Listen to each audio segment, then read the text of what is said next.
हम भगवत धाम जाने की जब हम भगवत धाम जाने की तैयारी करेंगे तो हम लोगों को भी ये सब सीखना पड़ेगा, अपने व्यवहार में लाना पड़ेगा कि हम भगवान को कैसे बोलेंगे, कैसे समझेंगे, कैसे बात विचार करेंगे उनके साथ, ये सब कुछ आना चाहिए।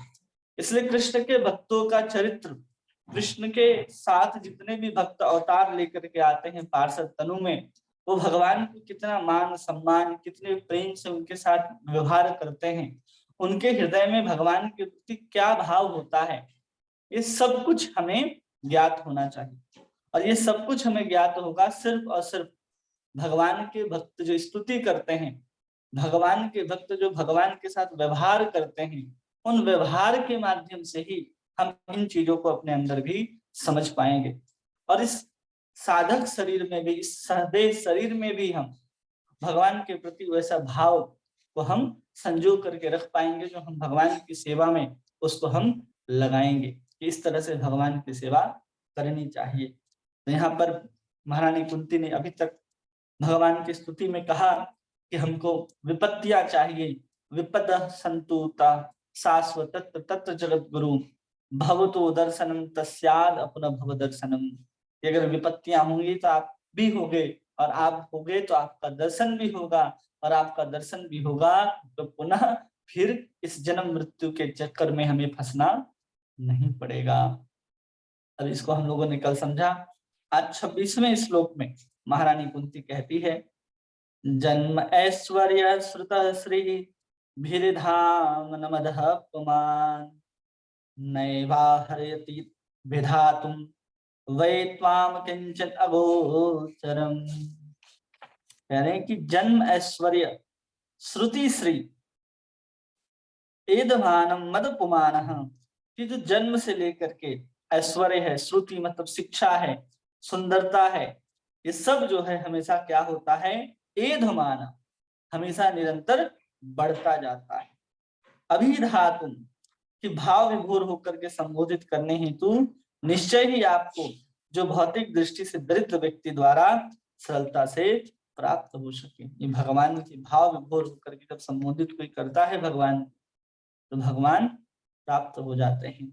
यहाँ कह रही है महारानी कुंती कि जन्म ऐश्वर्य श्रुति श्री, सबसे पहले इन तीन चीजों को बता रही है कि कौन भगवान तक नहीं पहुंच पाता है, क्या कारण होते हैं। तो सबसे पहला कारण बताया है उन्होंने, जन्म। जन्म ऐश्वर्य श्रुति श्री। अगर कोई उच्च परिवार में किसी का जन्म हो गया, जो बहुत राज परिवार में हो या किसी उच्च ब्राह्मण कुल में जन्म हो गया हो, तो उसके अंदर उस ब्राह्मण कुल में या उस ऐश्वर्यशाली कुल ऊंचे कुल में जन्म लेने का एक अहंकार आ जाता है उसके अंदर, जिस अहंकार के कारण एक जीव जो है वो भगवान की भक्ति नहीं करता है, भगवान के करीब नहीं जाता है।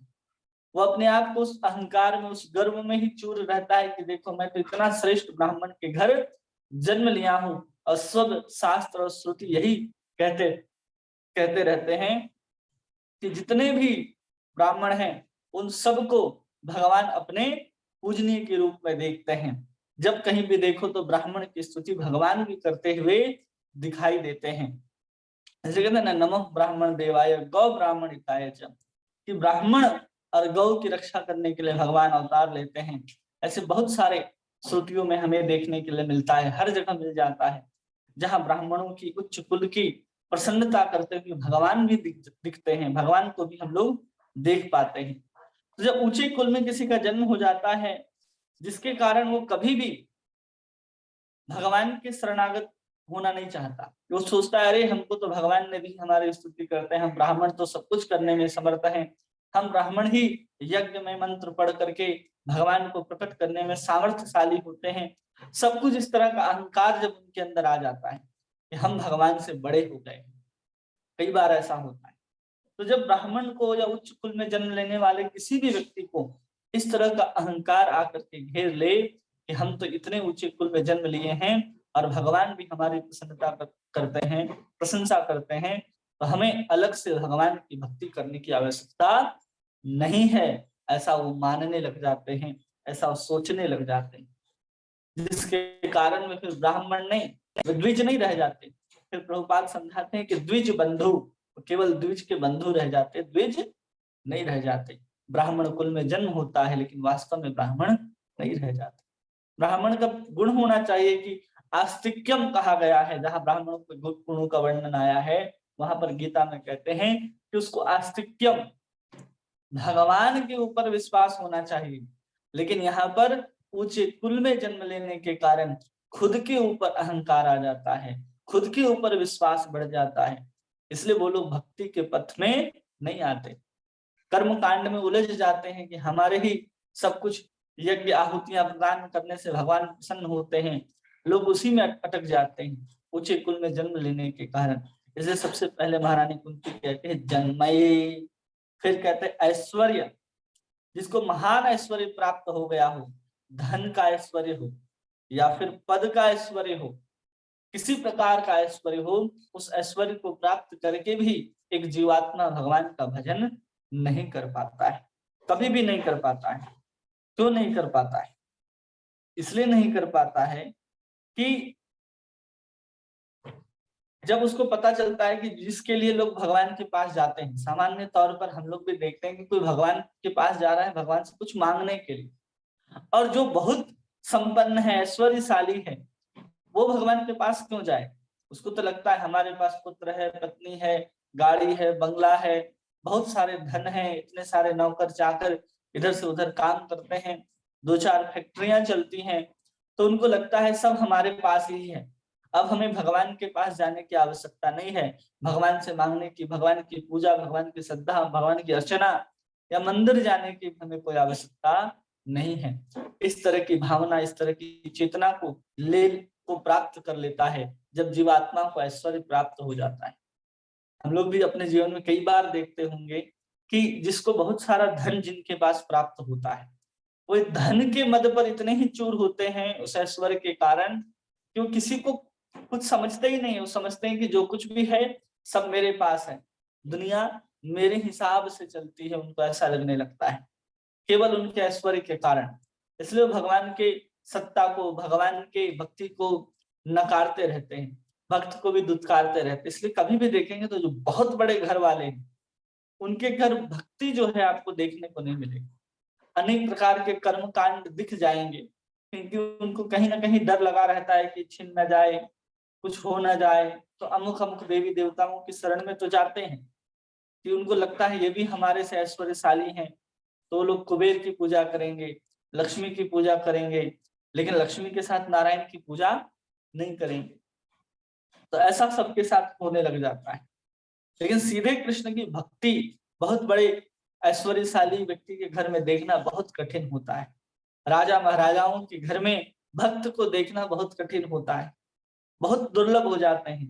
पुराने समय में, पौराणिक काल में जो राजा हुआ करते थे तो भक्ति ही हुआ करते थे तो ही राजा बनते थे। और अब बहुत गिन चुन करके आप भक्तमाल में कथा सुनेंगे तो अनेक ऐसे राजाओं का वर्णन है जो एक हाथ में भाला और दूसरे हाथ में माला लेकर के अपने राज्य की रक्षा किया करते थे। इस तरह के भी अनेक राजाओं का वर्णन आता है, लेकिन उनके अंदर भक्ति आने का कारण है भगवान की महती कृपा, जिसके कारण कोई ऐसा साधु, कोई ऐसा संत प्राप्त हो जाता है, तब जाकर के वो भगवान की भक्ति करने लगते हैं। ऐसा बहुत बार होता है। एक बार एक राजा इतना ऐश्वर्य में मद था कि कभी भगवान की भक्ति नहीं करता था। वो कहता था कि यार राजमहल में रह करके हम भक्ति कर लेंगे, हम इस ऐश्वर्य में रह करके भी भक्ति कर लेंगे। ऐश्वर्य में भी रह करके भक्ति की जा सकती है, लेकिन उसके लिए विशेष योग्यता की आवश्यकता पड़ती है। तो एक बार कबीरदास जी वैसे ही घूमते घूमते उसके घर में चले गए, उसके महल में चले गए और उनको कहा कि तुम सब छोड़ करके भगवान का नाम क्यों नहीं लेते? तो बार बार कहता था कि हम इस महल में रह करके ही भगवान का नाम ले लेंगे, हम यही रह करके भगवान की भक्ति कर लेंगे, हमें कहीं जाने की आवश्यकता नहीं है। तो उस समय जब किसी को भगवान की प्राप्ति करनी होती थी तो सब लोग कहाँ जाते थे? तो सब लोग जाया करते थे जंगल, जंगल में जाते थे, किसी पेड़ के नीचे, किसी गुफा में कुछ छोटी सी कुटिया बना करके वहां पर भजन करते थे। तो कबीरदास जी भी गए और कहे कि ऐसा ऐसा बात है। तो वो गए राजमहल में और राजमहल में चारों तरफ ढूंढने लगे, कभी इस कमरे में जाते कबीरदास जी, कभी उस कमरे में जाते, ऐसे समस्त जितने भी कमरे थे राजमहल के सब ढूंढ दिया उन्होंने। और उसके बाद जब राजा आया तो पूछता है कि आप इतने देर से पूरे महल के एक एक कमरे में, एक एक कोने में क्या झांक झांक करके देख रहे हैं? तो कहते हैं कि मैं एक घोड़े में बैठ करके आया था, अब मैं उस घोड़े को ढूंढ रहा हूँ कि वो महल में कहाँ गया। तो राजा हंसता है और बोलता है, अरे आप इतने बड़े महात्मा होकर के ये महल के चार दीवारी के अंदर घोड़े को क्यों ढूंढ रहे हैं? आपने घोड़े को जहां पर बांधा होगा वहीं पर मिला मिला होगा। तो उन्होंने कहा, हमने बांधा नहीं था, उसको ऐसे ही छोड़ दिया था, तो कहीं चला गया वो। कहीं चला गया तो कहाँ चला गया? तो कहते हैं जंगल की ओर चला गया घोड़ा। तो जंगल की ओर चला गया तो आप यहाँ महल के अंदर दीवारों के भीतर क्यों खोज रहे हैं घोड़े को? आपको जंगल में जा करके ढूंढना चाहिए। तो कबीरदास जी कहते हैं, मैं ही समझा रहा हूँ तुमको, इस राजमहल के राजप्रसाद में केवल और केवल ऐश्वर्य ही प्रतीत हो रहा है। यहाँ पर भगवान की भक्ति के एक भी ईंट, एक भी व्यक्ति दिखाई नहीं देता। इसलिए तुमको भी इस राजमहल को छोड़ करके जहां पर मैं घोड़े जहां जहां मेरा घोड़ा चला गया, तुमको भी वहीं जा करके अपने भजन को, भक्ति को करना चाहिए। क्योंकि तुम अगर राजमहल में रहोगे तो तुम गलत जगह ढूंढ रहे हो। जैसे मैं घोड़े को गलत जगह ढूंढ रहा हूँ, वैसे तुम राजमहल राजप्रसाद में भगवान को प्राप्त नहीं कर सकते। सबकी योग्यता नहीं है कि राजमहल में रह करके सब भगवान की भक्ति कर सकते। अनेक राजा और रानी ऐसे ऐसे हुए हैं कि राजमहल में अपने दासियों का संग प्राप्त करके उसके जीवन में भक्ति का प्रसाद प्राप्त हुआ है। इसलिए ऐश्वर्य जो है अपने जीवन में, उसको हमेशा अपने नियंत्रण में रखना है। हम ऐश्वर्य के नियंत्रण में हो जाते हैं, फिर हम क्या सोचने लगते हैं, अरे हमारे पास तो धन है, पैसा है, हम ये कर लेंगे, वो कर लेंगे, हमारे पास इतनी शक्ति है, इतने लोग हमारे जानने वाले हैं, ये सब ऐश्वर्य है। इन सब के कारण ही अपने आप को हम योग्य समझने लगते हैं और हम भगवान की भक्ति से दूर रहते हैं कि हम कर लेंगे भक्ति। जिनके पास बहुत पैसा होता है ना, कई बार ऐसे लोग भी मिलते हैं कि जिनके घर में जाते के साथ इतना बड़ा गेट दिखाई देता है, 10-12 कुत्ते बंधे होते हैं, उनके कमरे में भी 3-4 एसी लगाए हुए रहते हैं, सुंदर मार्बल्स की सीढ़ियां लगी होती हैं, पुतले लगे होते हैं, गलीचे लगे होते हैं। उनको जब कहा जाता है कि आप इतना सब कुछ है आपके पास, आपके पुत्र पुत्री सबकी विवाह हो गए, अब आप कुछ करने के लिए बचा नहीं है आपके जीवन में, तब आप भजन क्यों नहीं करते?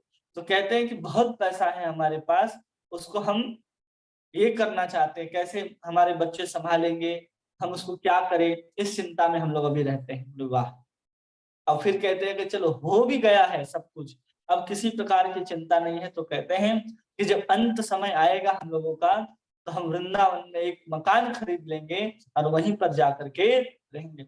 उनको लगता है कि जब जाएंगे पैसा है तो हमें मकान मिल जाएगा और हम वृंदावन में निवास कर सकते हैं। उनको पैसे की हिम्मत से लगता है कि हमारे पास पैसा है और हम पैसा से वृंदावन में मकान खरीद सकते हैं। नहीं, बहुत सहज नहीं है। जहाँ वृंदावन में आप मकान खरीद लेते हैं, जमीन खरीद लेते हैं और आपको लगता है कि अब हम वहां के वासी हो गए, हम वृंदावन के वासी हो गए। इतना सहज नहीं है वृंदावन के वासी होना। लोग वृंदावन में रह करके भी वृंदावन में नहीं रह रहे आज के समय में। वृंदावन देखने में कैसा लगता है, एकदम एक ऐश्वर्यशाली, बड़े बड़े मीनार, बड़े बड़े बिल्डिंगे आती हैं। और वो सारे के सारे बिल्डिंगे में लोग कहाँ से रहने आते हैं? वो महीने के महीनों खाली रहते हैं वो सारे के सारे मकान, क्योंकि सबके अंदर ये सौभाग्य नहीं होता कि वृंदावन निवास कर सके। लोग शनिवार और रविवार को वहां रहते हैं और फिर सोमवार से शुक्रवार तक फ्लैट खाली रहते हैं। लोग कहते हैं कि हमारा तो वृंदावन में भी घर है। वैसे वृंदावन में घर नहीं होता, लोग अपने पैसे से, अपने ऐश्वर्य से, अपने शक्ति से खरीद लेते हैं घर, मकान, दुकान और सोचते हैं कि हमें वृंदावन में वास मिल जाएगा। सहज नहीं है। आपके मकान खरीद लेने से, आपके जमीन खरीद लेने से आप वृंदावन के नहीं हो जाते। ये लोग समझ नहीं पाते कि हमारे पास धन है तो हम सब कुछ कर सकते हैं। जिसके पास धन नहीं है, जिसके पास वृंदावन में रहने के लिए घर नहीं है, कोई जगह नहीं है, वो भी देखिए बिहारी जी के बाहर, निधिवन के बाहर, राधा रमन के बाहर इतने सारे लोग बैठे रहते हैं। क्या उनका घर है, मकान है, जमीन है? फिर भी वो वृंदावन में आजीवन निवास करने के संकल्प से वहां पर रह रहे हैं और राधा रानी ने उनको रखा है। क्या है उनके पास? न धन है, न पैसा है, रुपया है, ऐश्वर्य है, न कोई उनको पहचानता है, फिर भी वो वृंदावन में रह रहे हैं। वृंदावन में रहने के लिए आपकी शक्ति, आपका ऐश्वर्य नहीं, आपकी भक्ति और भगवान की कृपा चाहिए, तब कोई वृंदावन में रहता है। जैसे कहते हैं ना कि अगर गुरु की कृपा हो तो आप वृंदावन जा सकते हैं, कृष्ण की कृपा हो तो आप वृंदावन का दर्शन कर सकते हैं, और राधा रानी की कृपा हो तो वृंदावन का वास मिल सकता है, और कोई उपाय नहीं है। तो इस ऐश्वर्य के कारण हम लोग इस तरह के मत में रहते हैं कि हम कभी भी कुछ भी कर लेंगे। और फिर आगे कहती हैं कि श्रुतः मतलब शिक्षा, इस कोई बहुत अच्छी शिक्षा को प्राप्त कर लिया हो, बहुत बड़े कॉलेज से यूनिवर्सिटी से अगर अध्ययन किया हो, कोई कैम्ब्रिज से पढ़ा हो, कोई हार्वर्ड से पढ़ा हो, ऐसे बड़े बड़े कॉलेज से पढ़ते हो, और फिर कह रहे हमने तो कैम्ब्रिज से पढ़ा है, यहाँ से पढ़ा है, ये तुम लोग कौन सी पौराणिक बातें कर रहे हो, ये शास्त्र पुराण वेद सब झूठे हैं। वो यही कहना शुरू कर देते हैं, इसमें वैज्ञानिक आधार कहाँ है, इसमें कुछ वैज्ञानिक आधार दिखाओ हमारे पुराण शास्त्रों में, ऐसा वो कहने लग जाते हैं अपने शिक्षा के मद में कि अरे विज्ञान जो कहता है वही सत्य है, और विज्ञान जो कहता है उसकी एक सीमा होती है। विज्ञान के अंदर भी कई प्रकार के दोष हैं, क्योंकि हर जीव में 4 प्रकार के दोष होते हैं कि उसकी इंद्रियां अपूर्ण होती हैं, वो धोखा देने की प्रवृत्ति रखता है, भ्रम में रहता है और हमेशा धोखा देना चाहता है। इसलिए जो जीव है संसार का, ये चारों दोषों से वो हमेशा लिप्त रहने के कारण कभी भी जो विज्ञान के माध्यम से जो कुछ भी दर्शन करेगा वो पूर्ण नहीं होगा, क्योंकि हमारी इंद्रियां ही अपूर्ण नहीं है। हम कभी कुछ होता है, दिखता कुछ है, समझते कुछ है। कई बार ऐसा हम लोगों के साथ होता है, सांप में रस्सी, रस्सी में सांप का भ्रम हो जाता है, धोखा देने की स्वाभाविक प्रवृत्ति हम जीवों के अंदर पाई ही जाती है। अब इनके साथ व्यक्ति कैसे प्राप्त कर लेगा सुंदर भगवान की भक्ति को? वो भगवान के शास्त्र वेद साधुओं की निंदा करने लगते हैं, ये ढोंगी साधु अपना पेट पालने के लिए साधु का वस्त्र धारण कर रखा है इन्होंने, ऐसे अपमान, ऐसे अपराध को अपने जीवन में लाने लग जाते हैं जब उच्च शिक्षा को प्राप्त कर लेते हैं। लेकिन कोई विरले ही व्यक्ति होते हैं जैसी उच्च शिक्षा को प्राप्त करके भगवान की गीता भागवत रामायण के ऊपर रुचि दिखाते हैं। वो समझते हैं कि ये गीता रामायण भागवत वास्तव में हमारी संस्कृति, हमारी पूंजी है, क्योंकि उसको बचपन से उस संस्कार मिला होता है या किसी साधु का संग प्राप्त होता है। हमारे कृष्ण महानाभाव संघ में देखेंगे तो कितने डॉक्टर्स, कितने इंजीनियर्स हैं, कितने बड़े बड़े पद में, कितने बड़े बड़े शिक्षाओं को प्राप्त किए, भौतिक रूप से बहुत बड़े चढ़े शिक्षा को ग्रहण करते हैं। लेकिन कोई एक साधारण सा व्यक्ति, एक छोटा सा बालक भी कहीं उनको भगवत गीता पकड़ा देता है, उनके जीवन से ही गीता क्या पकड़ा उन्होंने सारी शिक्षा को छोड़ करके पूरे जीवन भर के लिए उन्होंने कृष्ण को पकड़ लेते हैं। तब सब यहाँ पर ब्रह्मचारी हैं, कोई सन्यासी हैं, इस तरह से लोग अपने जीवन को कृष्ण की सेवा में समर्पित कर देते हैं आजीवन, इतने बड़े बड़े शिक्षा को प्राप्त करने के बाद भी। लेकिन सब जगह केवल और केवल भगवान की ही कृपा है।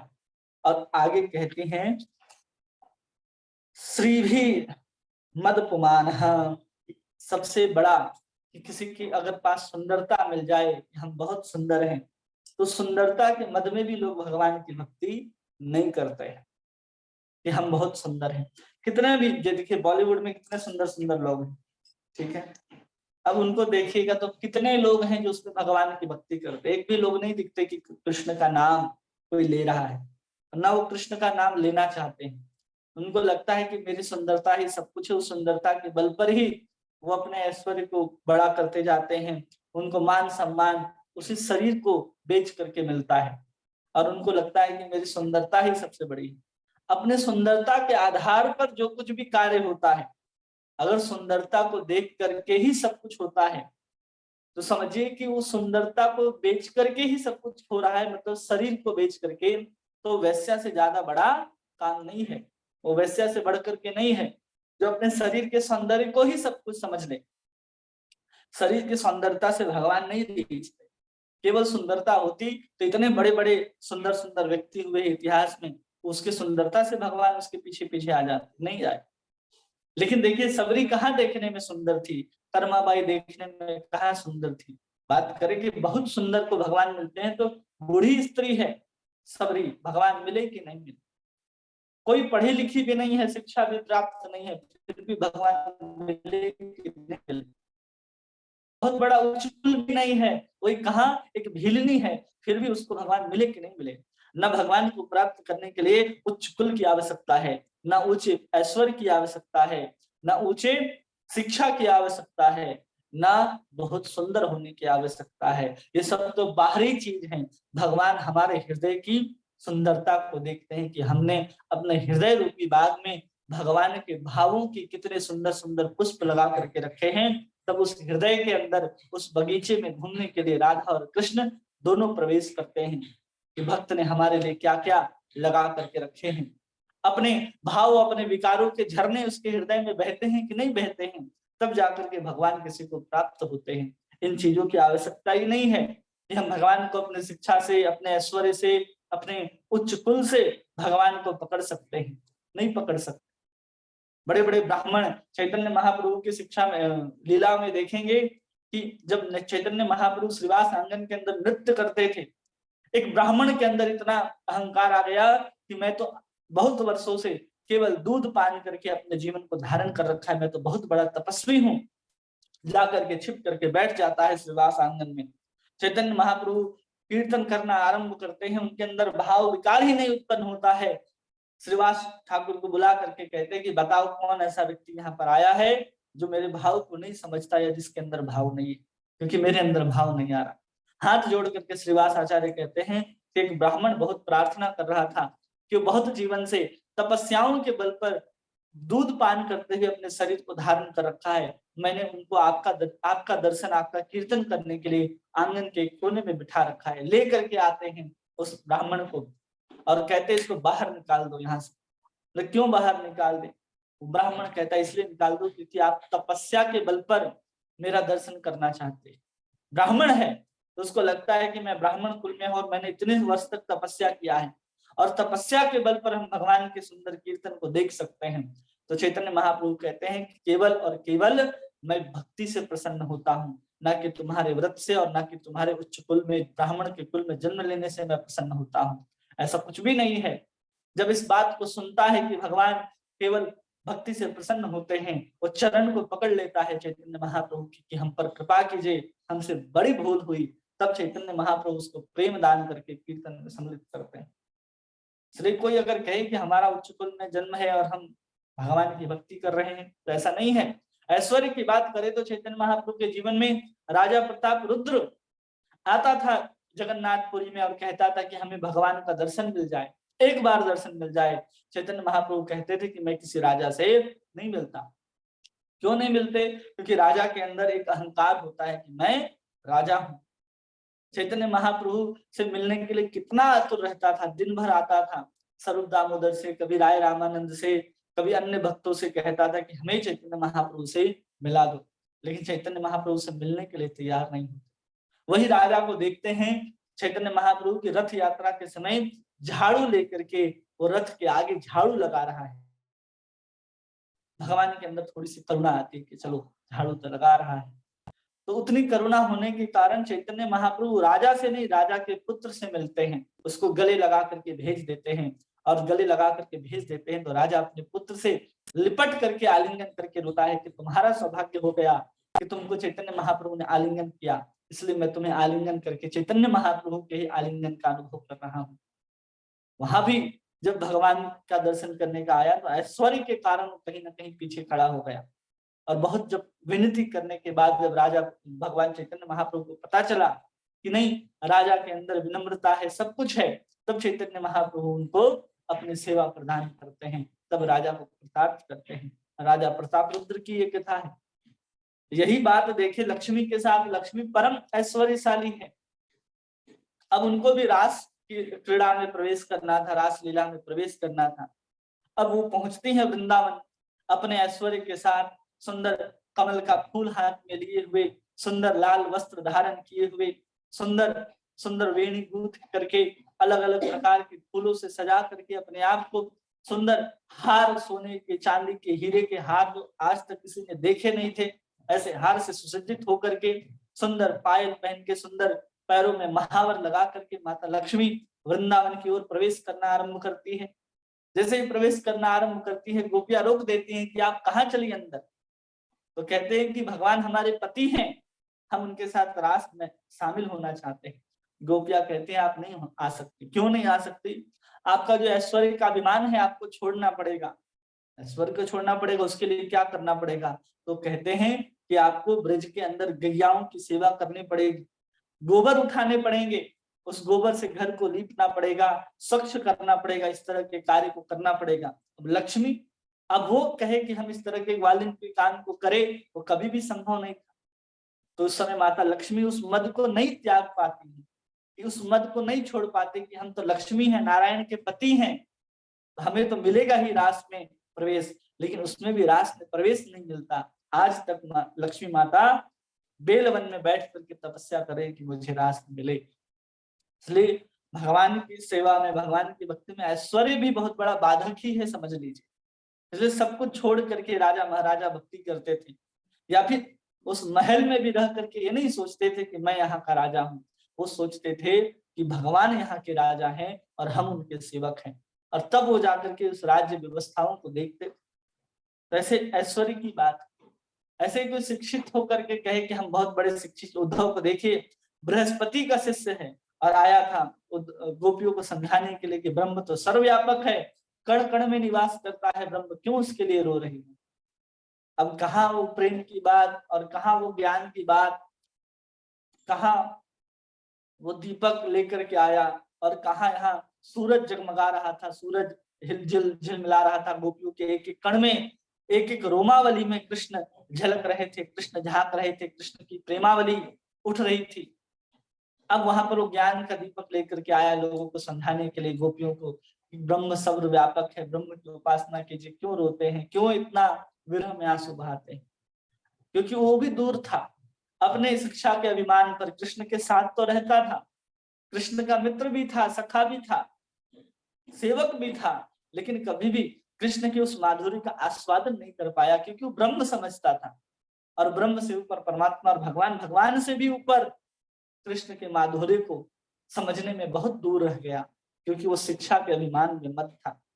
शारीरिक सौंदर्य, शारीरिक सौंदर्य के कारण कोई कहे कि हम भगवान को प्राप्त कर सकते हैं, तो शूर्पणखा को देखिए कितना सुंदर बन करके आई थी, और लक्ष्मण ने उनके नाक और कान काट दिए थे।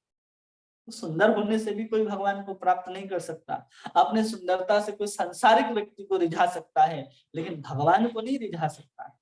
ये सब कुछ दिखाई देते हैं हमारे वेदों के शास्त्रों में, से कई उदाहरण भरे पड़े हैं कि जहाँ लोग अपने कुल के कारण, ऐश्वर्य के कारण, शिक्षा के कारण, सुंदरता के कारण भगवान का भजन नहीं कर पाते, और उसी के बल पर भगवान को प्राप्त करना चाहते हैं। भगवान आपकी शिक्षा, आपके उच्च कुल, भगवान आपकी सुंदरता के ऊपर रिझने वाले नहीं है। यहाँ तक कि बिना शिक्षित व्यक्ति हो उसको भी भगवान मिलेंगे। ध्रुव कहाँ पढ़ने गया था, किस विद्यालय में पढ़ा था ध्रुव ने? 6 महीने में भगवान को प्राप्त कर लिया उन्होंने। सबरी के बारे में हमने कहा, कहाँ वो बहुत सुंदर दिख रही थी, कहाँ उसने शिक्षा प्राप्त किया था। तो इस तरह का चीज हम लोगों को समझना है कि भगवान वास्तव में प्रसन्न किससे होते हैं? भगवान प्रसन्न होते हैं सिर्फ और सिर्फ एक निष्ठ भाव, उस चीज को यहाँ पर कह रही है महारानी कुंती। अभिधातुम वे त्वाम अकिंचन अगोचरहा, कि भाव विभोर होकर के केवल कहते हैं कि केवल भाव आ जाए, अभिधातुम, कि केवल भाव के द्वारा ही भगवान को प्रसन्न किया जा सकता है। आप किस कुल में हैं, कहाँ पर हैं, इससे कोई फर्क नहीं पड़ता है। कहते हैं ना, स्त्री शूद्र नारी व सकल चराचर कोई, कि कोई भी हो, पुरुष नपुंसक नारी व सकल चराचर कोई भी हो, पुरुष हो यहाँ तक कि नपुंसक भी क्यों ना हो, तो भगवान की भक्ति करके भगवान को प्राप्त कर सकता है। इसमें कोई विरोध नहीं है। आप ब्राह्मण हैं, क्षत्रिय हैं, वैश्य, शूद्र हैं, या फिर उससे भी नीचे अत्यंत हैं, मलिक्ष हैं, उसके बाद भी अगर आप भगवान के नाम का, भगवान का शरण ग्रहण करते हैं, भक्ति करते हैं, आपके हृदय के अंदर भाव जागृत होती है, तो भगवान आपको अवश्य मिलेंगे। हरिदास ठाकुर का जन्म कहाँ हुआ था? एक यवन कुल में हुआ है। सब कुछ छोड़ करके भगवान कृष्ण का नाम लेते हैं, तो चैतन्य महाप्रभु को नामाचार्य हरिदास की उपाधि देते हैं, उनको प्रचार के कार्य में लगाते हैं, उनको अपने हाथों से उठा करके अंतिम संस्कार करते हैं चैतन्य महाप्रभु स्वयं, जबकि यवन कुल में उनका जन्म हुआ, फिर भी इतना बड़ा पद उनको प्रदान करते हैं। किसी का जन्म किस कुल में हुआ है, कहाँ पर हुआ है, कितना ऐश्वर्यशाली है, क्या शिक्षा ग्रहण करता है, इससे कोई फर्क नहीं पड़ता। फर्क पड़ता है कि उसके हृदय में भगवान के प्रति कितना भाव, कितनी करुणा, कितनी श्रद्धा है उसके अंदर भगवान के प्रति, तब वो भगवान को प्राप्त कर पाता है, अन्यथा नहीं प्राप्त करता है। ये लोग केवल भौतिक प्रगति के पथ पर आगे बढ़ते हैं। जिनके पास शिक्षा है, रूप है, ऐश्वर्य है, वो कहाँ जाते हैं? केवल और केवल भौतिक पथ पर ही आगे बढ़ते रहते हैं। उनको कभी भी आध्यात्मिक पथ पर आगे बढ़ते नहीं देखा जाता है। शारीरिक सुंदरता के बल पर भगवान को नहीं प्रसन्न करते, समाज को, संसार को आप रिझा सकते हैं, और शारीरिक सुंदरता के बगल में के सामर्थ्य कोई संसार को रिझाए तो वैश्या से श्रेष्ठ नहीं है। लोग अपनी सुंदरता का प्रदर्शन करते हैं कि हम इतने सुंदर हैं, प्रदर्शन का चीज नहीं है। उसके साथ अगर शीलता होगी, उसके साथ सादगी होगी तो लोग प्रसन्न होते हैं, लोग रीझते हैं। लेकिन लोग केवल सुंदरता से रीझ जाते हैं तो भी समझ लीजिए कि वो वैश्यागामी है, और जो अपने सौंदर्य से, अपने सुंदरता से किसी को रिझाती है तो वैश्या से कम नहीं है। एक वैश्यागामी और दूसरे वैश्या है। इसलिए सुंदरता और सौंदर्य, जो शारीरिक सौंदर्य होता है, जिसको कांति भी कहा जाता है, एक शरीर का ढांचा, शरीर का बनावट के ऊपर लोग प्रसन्न हो जाते हैं, रीझ जाते हैं कि बहुत सुंदर है देखने में। लेकिन उसके पीछे जो उसकी सुंदरता होती है, उसकी सौंदर्यता जो होती है, उसका व्यवहार जो होता है, उससे व्यक्ति प्रसन्न होते हैं। ऐसे बड़े बड़े राजा, बड़े बड़े रानी, बड़े बड़े पुरुष स्त्री हुए जो बहुत सुंदर देखने में लगते थे। जैसे कि आजकल नहीं सुनते हम लोग राजेश खन्ना और देवानंद, इनके पीछे स्त्रियां पागल रहती थी, उनके पीछे लोग दीवाने रहते थे। क्यों? क्योंकि उनके शारीरिक सौंदर्यता पर उनको ये हो गया था। तो आज के भी समय में हम देखेंगे कि लोग शारीरिक सौंदर्यता के पीछे इतने पागल है कि अगर बहुत सुंदर व्यक्ति कुछ बता रहा हो, चाहे कुछ भी बता रहा हो, तो उसको सुनने के लिए लोग बहुत चाहते हैं, क्योंकि उसके मुख में वो आकर्षण होता है कि लोगों को बिठा सकता है। चाहे कुछ भी बोले, लोग सुंदरता को देखने तो आएंगे ही आएंगे। इसके कारण जो सुंदर सुंदर लोग हैं, जो बड़े बड़े पद पर पहुंचे होते हैं, चाहे वो किसी भी फिल्म इंडस्ट्री में हो, कहीं से भी हो, वो कुछ भी आजकल कहते हैं तो लोग उसको स्वीकार करते हैं और कहते हैं कि फलाने ने कहा है। क्यों भाई? उसके पास इतनी योग्यता है कि वो भक्ति करती हो, नाम लेती हो, या अन्य तरह के जो सुंदर भगवान की सेवाएं हैं उससे जुड़ी हुई हो, कि हम उनकी बातों को श्रवण करें? नहीं। आज के समय में तो कोई कुछ भी कहे हम सुन लेंगे, चाहे वो कुछ करता हो, नहीं करता हो, डॉक्टर हो और इंजीनियर की बात करे तो भी हम सुन लेंगे, कोई अन्य क्वालिफिकेशन हो, अन्य किसी फील्ड की बात करे तो भी हम उसकी बात को सुनने के लिए तैयार हैं। क्यों? क्योंकि बहुत ऊंचे पद पर है। जबकि वास्तव में क्या होना चाहिए? जो कुछ हमें सीखना है, समझना है, उसके लिए वैसे ही व्यक्ति के पास हमें जाना चाहिए। इसलिए भौतिक पथ पर वे लोग बहुत तेजी से अग्रसर होते हैं। जो कुछ चाहते हैं लोग उनके पीछे दौड़ते हैं, कुछ भी करो लोग उनकी बात मानते हैं, तो वो धीरे धीरे और अपने ऐश्वर्य को, अपने धन को, अपने पद को और ऊपर बढ़ाते चले जाते हैं। और फिर कहते हैं कि आप तक एक निष्ठ भाव से नहीं पहुंच पाते। जो लोग भाव से अगर भगवान तक नहीं पहुंचते, एक निष्ठता नहीं होती उनके अंदर, कि अपने ऐश्वर्य, अपने शिक्षा, इन सब को छोड़ करके भगवान की भक्ति में जब तक व्यक्ति नहीं लगता, तब तक वो भगवान तक नहीं पहुंच पाता है। इसलिए हमें भी सब कुछ छोड़ करके, कि अगर हमारे पास भी कोई पद है, प्रतिष्ठा है, ऐश्वर्य है, उच्च कुल का अभिमान है, हम अपने आप को बहुत सुंदर समझते हैं, तो इन सब के अभिमान को छोड़ करके हम भगवान की भक्ति में लगेंगे तो ही भगवान हमसे प्रसन्न होंगे। इन सब चीज को छोड़ना होगा।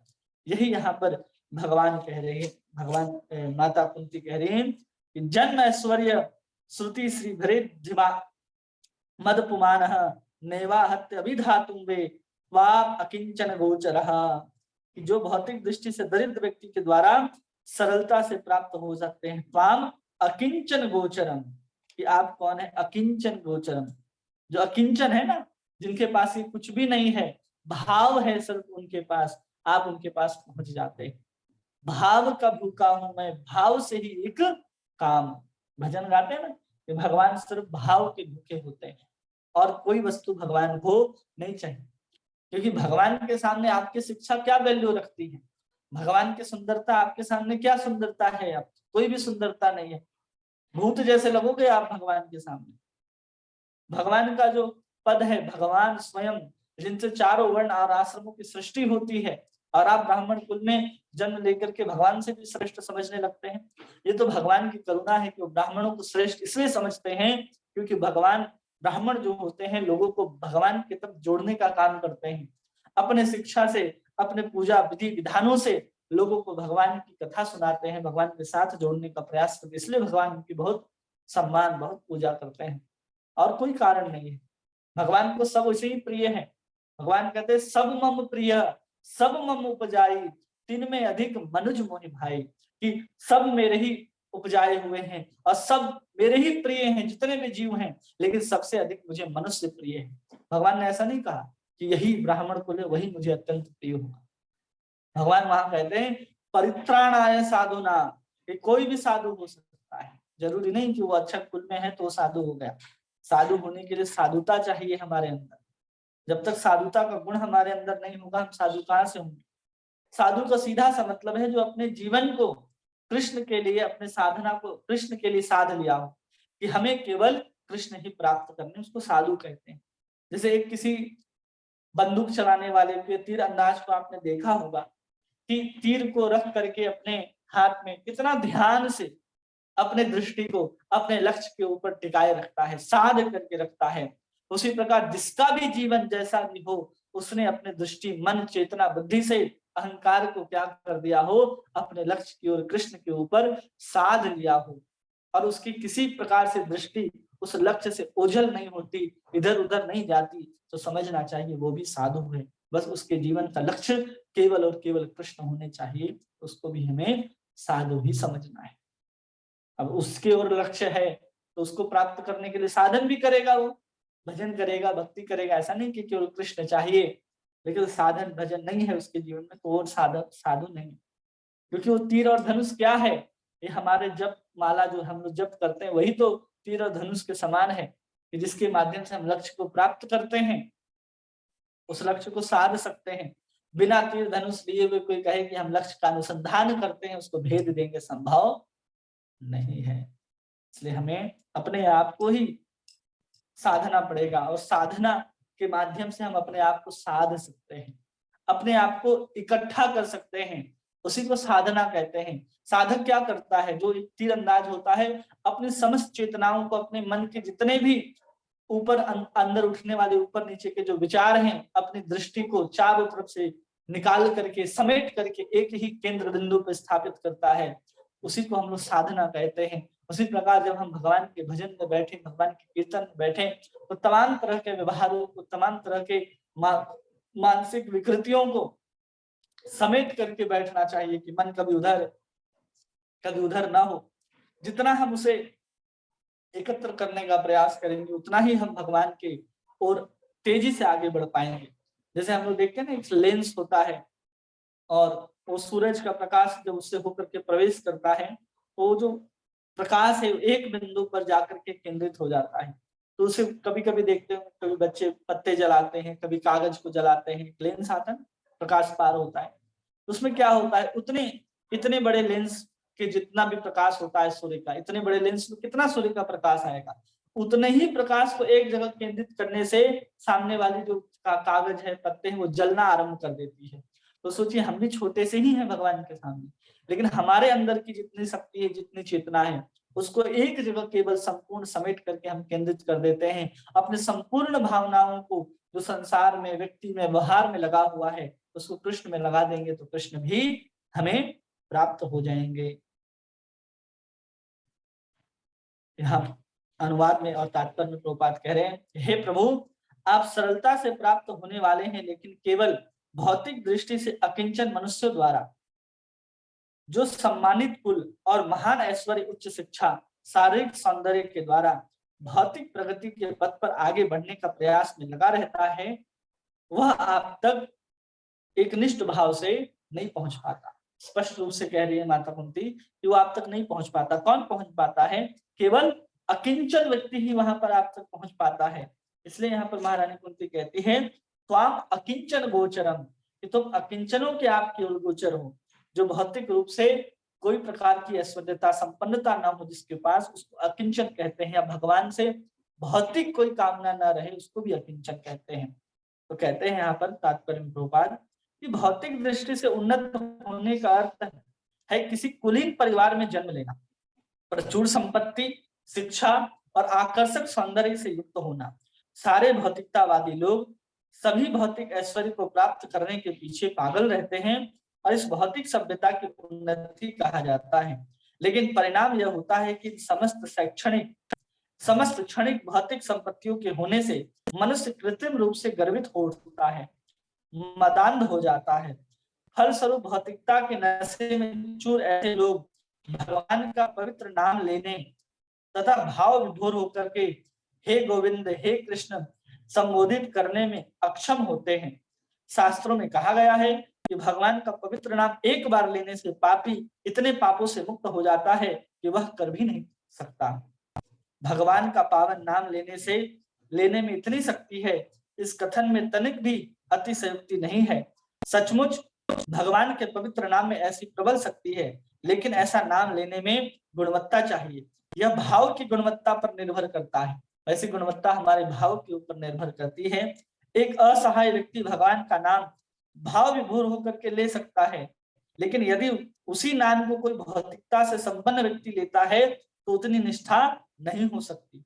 भौतिकता के मद में चूर व्यक्ति यदा कदा भगवान के पवित्र नाम जप सकता है, लेकिन शुद्ध नाम लेने में अक्षम होता है।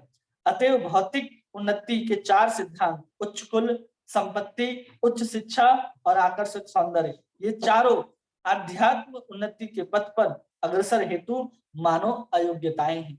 ये हमारी अयोग्यताओं को सिद्ध करता है। कोई इन सबको प्राप्त कर लिया तो समझना है कि अयोग्य व्यक्ति हो गया है प्राप्त करने के लिए भगवान को, क्योंकि उसका गर्व, उसका मद उसके अंदर आ जाता है। जिस प्रकार ज्वर रुग्ण शरीर का बाह्य लक्षण होता है, सामान्य विधि यही है कि ज्वर की तीव्रता कम हो जाए, न कि गलत उपचार द्वारा उसे बढ़ाया जाए। और इन सबको हम लोग बढ़ाने में अपनी संपत्ति को, अपने ऐश्वर्य को, अपने पद को हम लोग लगातार बढ़ाने में लगे हुए हैं, जो बीमारी को कम नहीं करता बल्कि बीमारी को और बढ़ा रहा है। कभी कभी ऐसा देखा जाता है कि आध्यात्मिक दृष्टि से उन्नत व्यक्ति भौतिक रूप से निर्धन रह जाते हैं, लेकिन इसमें हतोत्साहित नहीं होना चाहिए, बल्कि निर्धनता एक शुभ चिन्ह है। जिस प्रकार शरीर में ज्वर का ताप घटना शुभ है, जीवन के उद्देश्य इस भौतिक मद को घटाना होना चाहिए। जैसे बीमार हम होते हैं तो जो थर्मामीटर का जो कांटा है अगर 103 104 है तो बहुत बीमार हुआ, लेकिन वही 99 100 98 रहे तो आप कहते हैं कि धीरे धीरे ठीक हो गए और पूर्ण रूप से आप ठीक हो जाते हो। उसी प्रकार अपने भौतिकता को कोई बढ़ा रहा है, भोग को बढ़ा रहा है, ऐश्वर्य को, धन को बढ़ा रहा है, तो अपने बीमारी को बढ़ा रहा है। इसलिए भगवान प्रभुपाद कह रहे हैं कि अपने भौतिकता के मद को भी घटाना चाहिए, भौतिकता को नहीं, भौतिकता के मद को। धन बढ़ रहा है लेकिन उसके प्रति जो गर्व है, अभिमान है, वो कम होना चाहिए। बहुत ऐश्वर्य हो जाए कोई बात नहीं, बहुत सुंदर हो कोई बात नहीं, उसके अंदर जो आपकी अहंकार, गर्व हो जाता है, मद हो जाता है, वो आपके अंदर कम होना चाहिए, जिसका कारण मनुष्य अपने जीवन के उद्देश्य के विषय में अधिकाधिक भ्रमित होता है। जिस प्रकार से मोहग्रस्त व्यक्ति भगवत धाम जाने हेतु सर्वथा अनुपयुक्त होते हैं, जो मोहग्रस्त व्यक्ति होते हैं। उसी प्रकार किसी के पास बहुत धन आ जाए, धन का अहंकार भी आ जाए, तो कभी भी भक्ति नहीं कर पाएंगे।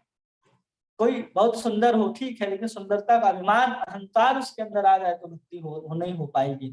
कोई अगर किसी के अंदर उच्च कुल में जन्म लिया हो, बहुत अच्छा बात, पूजनीय हो, लेकिन उसका अहंकार लेकर के आप बैठे हो तो आप फिर पूजनीय नहीं रह जाते। इसलिए कुछ भी आपके पास आए, ऐश्वर्य हो, संपत्ति हो, शिक्षा हो, सौंदर्य हो, लेकिन आपका उसके प्रति मोह बुद्धि, उसके प्रति मद, उसके प्रति किसी प्रकार का अहंकार नहीं आना चाहिए कि मैं तो इतने कुल में, इतने संपत्ति, इतने डिग्रियों को हासिल करके हम बैठे हैं।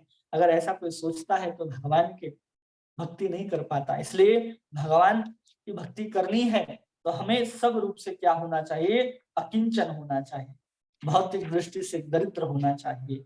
इसलिए जब बड़े बड़े राजा महाराजा जब किसी साधु के पास जाते थे ना, तो सब कुछ कहते थे कि सब कुछ आपका है और हम आपके सेवक हैं, क्योंकि उनको अहंकार नहीं होता था कि हम यहाँ के राजा हैं। बड़े बड़े राजा, हम दक्षिण भारत में राजा कुलशेखर को देखिए, वो राजा थे, लेकिन कहते थे कि हमारे राज्य को कौन संचालन करता है, स्वयं रामचंद्र संचालन करते हैं। वो हर काम राजा भगवान से पूछ करके किया करते थे।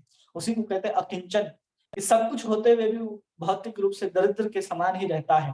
है सब कुछ उसी का, लेकिन अकिंचन, किसी प्रकार का गर्व, किसी प्रकार का मद नहीं होता है, सब भगवान की सेवा में समर्पित कर देता है और फिर उस सेवा को लेकर के अपने सेवक की भांति उस कार्य को करता है। सब कुछ जो आपके पास प्राप्त है, आपको जिस दिन लगने लगे कि सब भगवान का ही है, तो भगवान की सेवा में भी उसको लगाना चाहिए। हम सब कहते हैं कि सब तो भगवान का दिया है, भगवान का दिया है तो भगवान की सेवा में भी लगाइए, लेकिन हम सिर्फ नाम ले लेते हैं कि भगवान ने दिया है और भगवान का है। वास्तव में उससे हम अपनी ही सेवा करते रहते हैं, अपने ही भोग में उस धन को, उस संपत्ति को, उस पद को लगाते रहते हैं। बल्कि उन सब शिक्षाओं का, सुंदरता का उपयोग कहाँ, भगवान की भक्ति में, भगवान के भक्तों के ऊपर प्रचार करने में हमने इस चीजों को, इसी को कहते हैं अकिंचन वित्तायः। आगे उसके बाद कहते हैं कैसे व्यक्ति कैसे इन सब गुणों के कारण भगवान की भक्ति कर पाता है, तो उसका वर्णन महारानी कुंती अगले श्लोक में करती है, तो हम लोग उनको कल देखेंगे। आज समय पूरा होता है। किसी का कोई प्रश्न है, जो बात आपको समझ में ना आई हो, आप प्रश्न पूछ सकते हैं।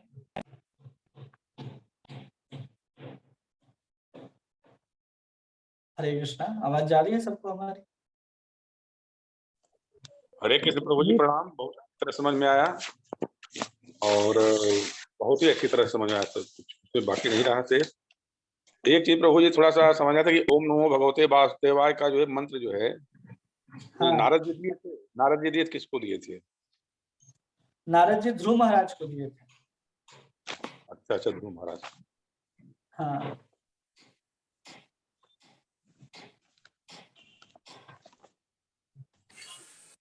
हरे कृष्णा प्रभु जी, दंडवत प्रणाम। हरे कृष्णा, दंडवत प्रणाम। प्रभु जी बहुत अच्छा बताया आज आपने कि हमें मतलब भगवान को पाने के बाद भगवान के साथ कैसा व्यवहार करना चाहिए। कुंती महारानी बता रहे हैं, तो बहुत अच्छा बताया उन्होंने। ऐश्वर्य के बारे में और सुंदरता के बारे में आपने बहुत अच्छी व्याख्या की कि जिनके पास ऐश्वर्य है, वाकई सही बात है प्रभु जी, वो तो अपने ऐश्वर्याम भौतिक व्यवस्थाओं में ही ज्यादा, और दिखावा आजकल जो रह गया कि दिखावा करना है लोगों के पास। अगर किसी के पास है भी, यहाँ पे भी जैसे इतने उच्च कोटि के लोग हैं जैसे जिनके पास बहुत पैसा है, तो उनके पास दिखावा है।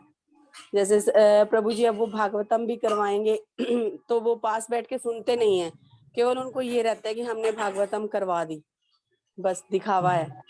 अच्छा प्रभु जी, एक आपने बताया था कि लक्ष्मी माता जी के बारे में आप बता रहे थे कि जब वो वृंदावन में उन्होंने प्रवेश किया तो प्रभु जी गोपियों के अंदर वो सामर्थ्य थी कि वो लक्ष्मी माता जी को मना कर सके प्रभु जी? हाँ, क्योंकि जो गोपियां है ना, वो राधा रानी की सहपी है, सहचरी है।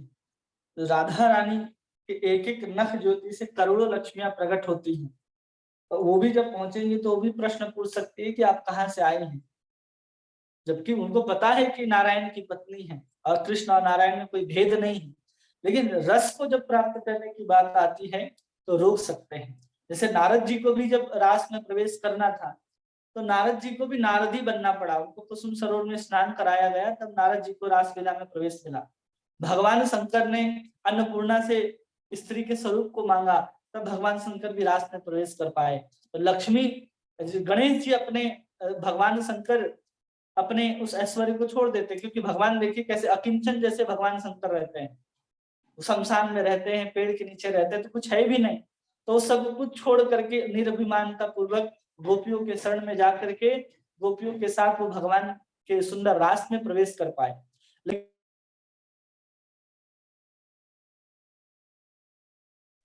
लक्ष्मी के अंदर ऐश्वर्य था कि मैं जगत का भरण और पोषण करती हूँ, लक्ष्मी के कारण ही धन संपदा ऐश्वर्य सब कुछ प्राप्त होता है लोगों को, तो उनके अंदर अभिमान हो गया था, इसलिए प्रवेश कर नहीं कर पाती। और गोपियों के अंदर, सखियों के अंदर इतना सामर्थ्य है जो किसी को भी रोक सकती है। इसमें लक्ष्मी जी को इसमें कोई आश्चर्य की बात नहीं। अच्छा प्रभु जी, एक आपने बताया जो वो जगन्नाथ भगवान जी के बारे में आपने बताया कि जो राजा का आप बता रहे थे कि उन्होंने भगवान के दर्शन करने वो रोज पहुंचते थे, फिर उन्होंने झाड़ू की भी सेवा ली जैसे उनको मिली जब भगवान जी रथ यात्रा कर रहे थे। तो प्रभु जी वो राजा थे, भगवान जी ने इसलिए दर्शन नहीं दिए, या उनके अंदर मतलब वो भाव नहीं थे भगवान के प्रति?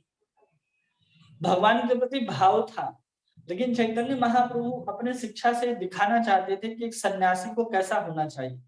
अगर कोई सन्यासी है और राजा से या बड़े बड़े धनवान लोगों से मिलता है, तो सन्यासी के अंदर कहीं ना कहीं डाउट आ जाता है, क्यों जाता है बार बार उसके पास।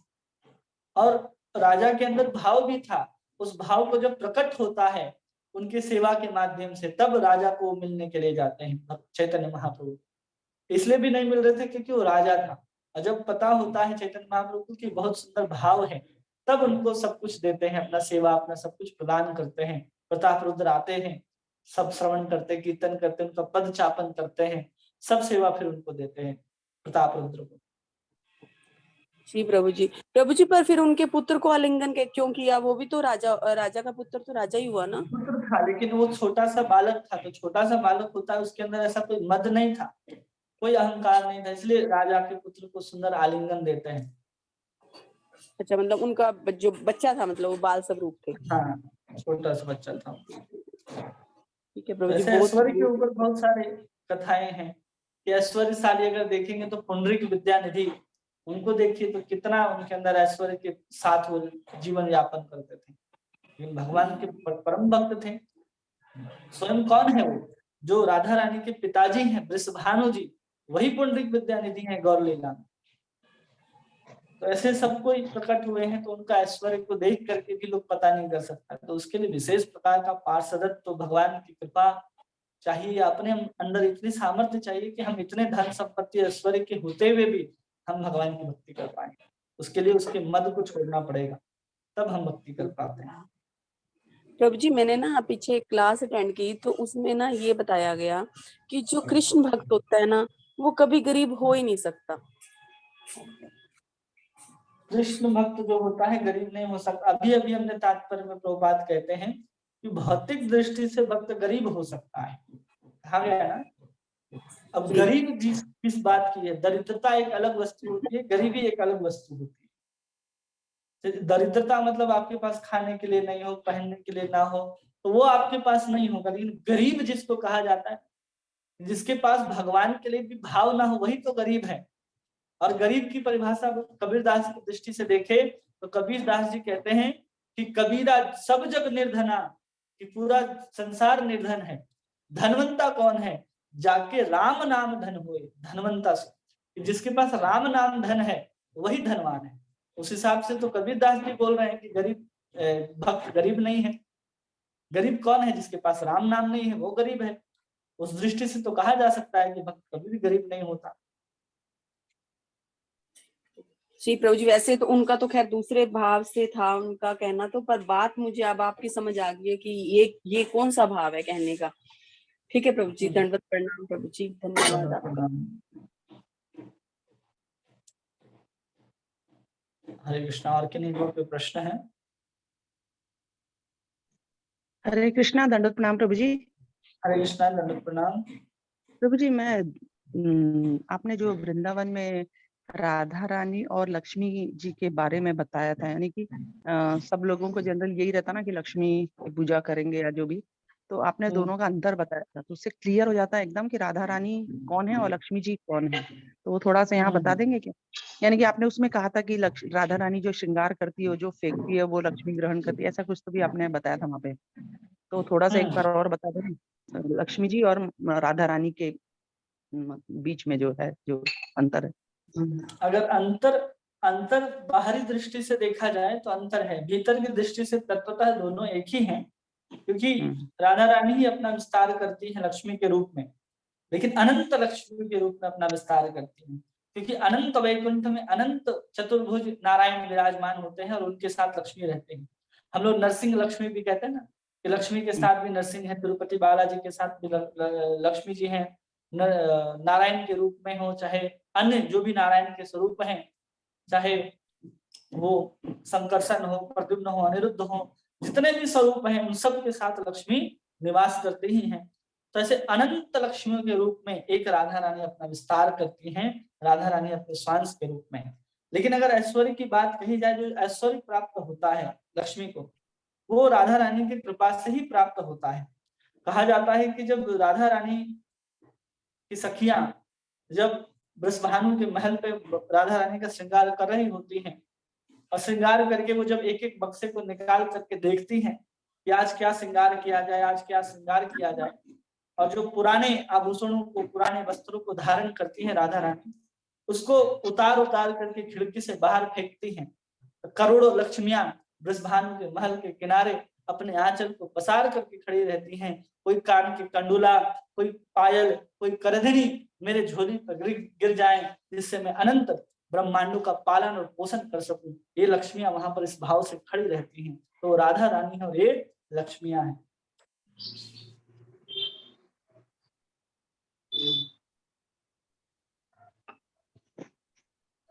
धन्यवाद प्रभु जी।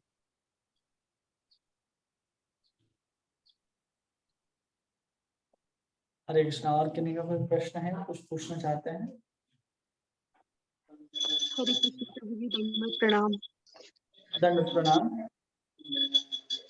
प्रभु जी, आज की क्लास बहुत अच्छी थी, और क्लास तो रोज ही अच्छी होती है जब जब कृष्ण की चर्चा होती है।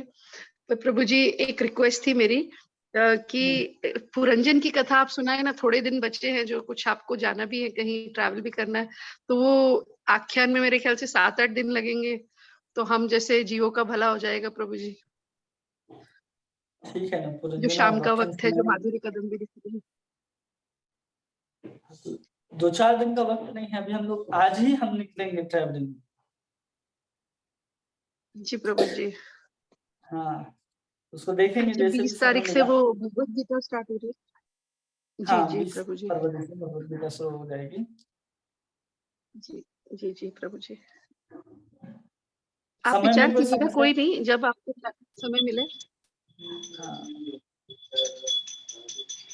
धन्यवाद प्रभु जी। धन्यवाद। हरे कृष्णा प्रभु जी, आज आचार्य रामानुजाचार्य का ये है क्या, तिरुभाव है क्या आज? देखना पड़ेगा वैष्णव कैलेंडर। जी आज ही है माता जी। हाँ? आज ही है माता जी, आज ही है, तिरुभाव आज दिवस ही है है ना, आज तो ही। मैं प्रभु जी थोड़ा सा उनका 2 मिनट में उनके बारे में बता सकते हैं क्या? मतलब जो श्री रंगनाथ कांजीपुरम में नहीं है, जो उनका 1000 साल पहले जो शरीर रखा हुआ है ना,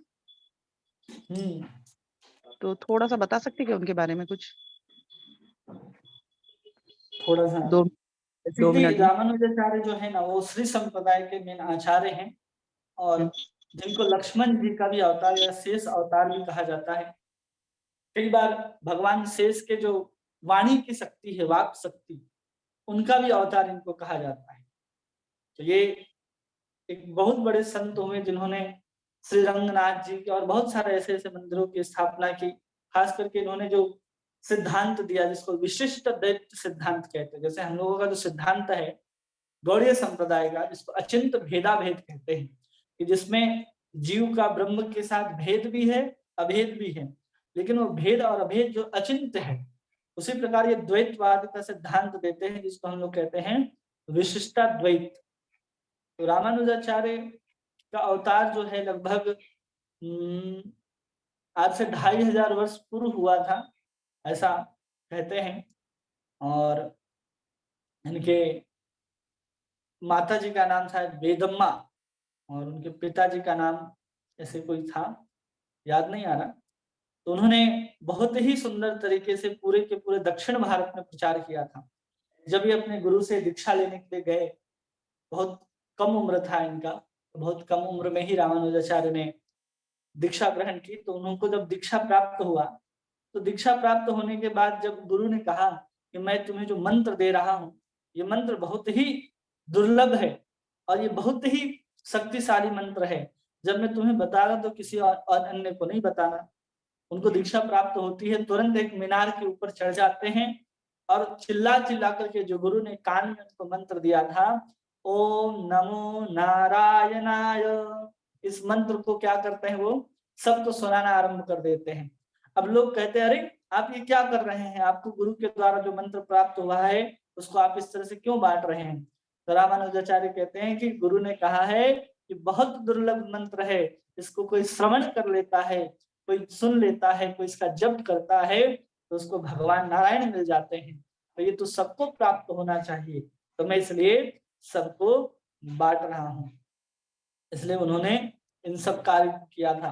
रामानुजाचार्य जब 16 वर्ष के थे तो उन्होंने जितने भी वेद हैं, पुराण हैं, शास्त्र हैं, उन सबको कंठस्थ कर लिया था। 17 साल में इनकी विवाह हो गया था। उनका एक तंजमाल जगह है तमिलनाडु में, कभी जाएंगे तो आप वहां दर्शन कर सकते हैं कि उनका विवाह वहां पर हो गया था। लेकिन विवाह होने के बाद वो बहुत चिंतित रहते थे कि कभी किसी के यहाँ कोई जन्म लेता है तो सूतक लग गया, कोई मृत्यु हो गया तो 13 दिन तक मंदिर नहीं जा पाते। इस तरह के बहुत समस्याएं आने लगी इनके जीवन। तो उन्होंने देखा कि अगर हम इस तरह से गृहस्थ आश्रम में जीते हैं तो हमें भगवान की सेवा करने में बहुत परेशानी आएगी। तो उन्होंने क्या किया, उस परेशानी से निकलने के लिए उन्होंने संन्यास ले लिया और संन्यास लेकर के वो पूरे संसार में अलग अलग स्थान में जाकर के भगवान की भक्ति करने लगे। उसी प्रकार एक बार जब रामानुजाचार्य जगन्नाथपुरी आए तो उन्होंने देखा कि यहाँ के जो पंडे हैं वो भगवान को जो पगड़ी पहनाते हैं उसमें माड़ लगा होता है। माड़ समझते हैं, जो चावल बनाने के बाद जो पानी निकलता है उसमें डुबाते हैं उस कपड़े को, तो उसके कारण जो कपड़ा है बहुत कड़ा हो जाता है। तो उनको लगता था कि भगवान जगन्नाथ जी को चुभता होगा। तो उन्होंने पुजारियों को समझाना शुरू कर दिया, बड़े बड़े उपदेश देने लग गए शास्त्रों से निकाल करके। तो दूसरे दिन जब वो शयन कर रहे थे तो रामानुजाचार्य बहुत सारे शिष्यों के साथ भ्रमण करते थे, तो गरुड़ जी को कहा कि जहां से आए इसको वहां वापस पहुंचना। तो दूसरे दिन जब आंख खोलकर देखते हैं रामानुजाचार्य तो देखते अरे वापस मैं रंग जी में पहुंच गया हूँ। जैसे जगन्नाथ जी के साथ भी उनकी बहुत सुंदर लीला होती है। और एक बार जब अपने शिष्यों के साथ जा रहे थे श्रीरंगम से कांचीपुरम की ओर, तो उस समय एक सांप जो है मरा हुआ पड़ा हुआ देखते हैं, जिसमें सैकड़ों हजारों चींटियां जो हैं उस सांप को खा रही हैं। तो मुस्कुराते हुए हंसते हुए आगे बढ़ जाते हैं। तो शिष्य पूछते हैं कि क्या हुआ आचार्य, क्यों आप मुस्कुरा रहे हैं? तो कहते हैं ये सांप है ना पिछले जन्म में गुरु था और जितने भी चींटी है ना सब शिष्य थे। इसने ऐसा काम किया कि इनके कारण ये सर्प योनि में गया और इनके जितने भी चेले थे सब चींटियां बनी हैं और आज इसको खा रही हैं। ऐसे बहुत सारी चीजें, बहुत सारी छोटी छोटी घटनाएं रामानुजाचार्य के जीवन में हम लोग पढ़ सकते हैं। बहुत विस्तार से उसकी कथा अगर हम लोग सुने तो जैसे 7-8 दिन तक कथा चलती है ना, वैसे उनकी भी कथा सुनी जा सकती है। ऐसे बहुत सारे उनके जीवन में हम लोग देख सकते हैं कि कैसे उन्होंने विवाह, कैसे उन्होंने राजा कुलशेखर को, और जो अलवार हैं 12 अलवार हुए, 12 अलवार। तमिलनाडु में अलवार मतलब बहुत बड़े जो संत होते हैं ना, जैसे हम लोग यहाँ महंत बोलते हैं, जगत गुरु बोलते हैं, उधर अलवार कहे जाते हैं। तो उन अलवारों को कैसे अलग अलग सेवाओं में नियुक्त किया, कौन को अंडाल हुए, अलवार हुए। अंडाल की कहानी आप लोग सुने होंगे, नाम भी जानते होंगे। तो उन सबकी कहानी आते हैं, सबकी कथा आते हैं, कैसे श्रीरंगम मंदिर को उन्होंने बनाया। और आज भी उनका जो श्री विग्रह है उस श्रीरंगम मंदिर में रखा है। उनके ऊपर सुंदर लेप लगा करके उस शरीर रामानुजाचार्य का आज भी रखा है, आप उनको दर्शन कर सकते हैं। उनके नाखून आज भी बढ़ते हैं, उनको आज भी नाखून काटे जाते हैं। उन्होंने तब यहाँ पर जन्म लिया और उन्होंने विशिष्टाद्वैत सिद्धांत की स्थापना की और उन सब सिद्धांतों की स्थापना करके लोगों को लक्ष्मी और नारायण की भक्ति कैसे करनी चाहिए इनके विषय में बताया। लोगों को वैकुंठ कैसे जाना है ये बताया, कि लोग वहां कैसे पहुंच सकते हैं, ये सब वहां पर वो सब बताया। जैसे 12 अलवार उनके साथ घटनाएं आती हैं, उनके अलग अलग गुरु होते हैं, कैसे उनके गुरु, उनके शिष्य, उनके बहुत सारी घटनाएं और उनकी परंपरा हम लोग सुन सकते हैं। भी इतना विस्तार से बताने का तो समय नहीं है, लेकिन फिर भी जो स्मरण आया हमने आपको बताया। धन्यवाद प्रभु जी, सुनना था आज उनके बारे में थोड़ा, इसलिए अच्छा हो गया बता दिए। धन्यवाद, दंडवत प्रणाम प्रभु जी। दंडवत प्रणाम। हरे कृष्णा प्रभु जी, हरे कृष्णा प्रभु जी। हरे कृष्णा। आप इतने भोले हो कि आपको बोल देते हैं हम लोग, तो आप इतना अच्छे सुंदर सुना देते हो। समय का भी आप ये नहीं देखते, आप एकदम सुना देते हो सब।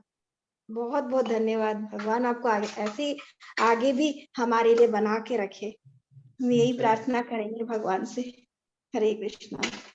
हरे कृष्णा।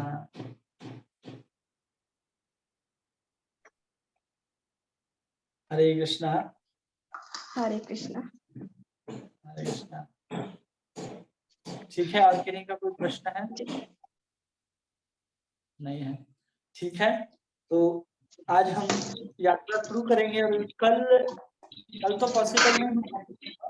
जब हम पहुंच जाएंगे वहां पर, तो पहुंचने के बाद आपको सूचना मिल जाएगी, तो फिर हम लोग भागवत की क्लास को उसी समय में हम लोग सुबह 7:30 बजे से शुरू करेंगे और फिर वहां जो भी हो। और 20 तारीख से जो भागवत गीता है 20 तारीख से शुरू होगी। ठीक है, 20 तारीख से वो छात्र लोग, वो जैसे 10th है 5 क्लास के बच्चे हैं, उसको भी ज्वाइनिंग कर सकते हैं प्रभु? हाँ ज्वाइन करा सकते हैं। 9th क्लास के हैं तो करा सकते हैं। ये ध्यान रखें कि वो मन इतना बड़ा हो कि वो चीजों को समझ सके। ठीक है, ओके। जो 8 में हो, 9 में हो, 10 में हो कर ले तो अच्छा है, क्योंकि संपूर्ण गीता पढ़ाने जा रहे हैं तो उस हिसाब से बच्चों लोग को पढ़ाना होता है, तो थोड़ा उसकी स्थिति को, स्टैंडर्ड को नीचे करना होता है ताकि उनके अनुसार चीजें समझ में आए। ठीक है, तो 8-9 में है तो कोई समस्या नहीं है। ठीक है, ओके प्रभु, मेरा बच्चे लोग उसको भी साथ में ज्वाइनिंग कर, इसके लिए मैं पूछ रहा हूँ। मैं तो पर्सनल में सोच रहा था कोई ऐसा होगा तो उन लोग को भेजेगा, लेकिन आपका कृपा हो गया तो उन लोग को ज्वाइनिंग करवाऊंगा प्रभु। ठीक है, हरि बोल। हरे कृष्णा, दंडवत प्रणाम। हरे कृष्णा, दंडवत प्रणाम। ठीक है, किन्हीं को कुछ कहना होगा, पूछना होगा, बताना होगा तो व्हाट्सएप नंबर सबके पास है, व्हाट्सएप में मैसेज कीजिए, कॉल कीजिए। ठीक है, ट्रेन में रहेंगे तो बात हो जाएगी, कुछ करना नहीं होगा वहां पर। आप सभी का बहुत बहुत धन्यवाद। हरे कृष्णा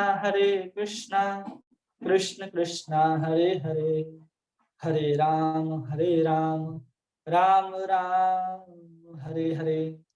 वाञ्छाकल्पतरुभ्यश्च कृपा सिन्धुभ्येव च पतितानां पावनेभ्यो वैष्णवेभ्यो नमो नमः।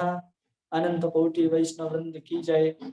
नामाचार्य श्री हरिदास ठाकुर की जय। हरे कृष्ण महामंत्र की जय।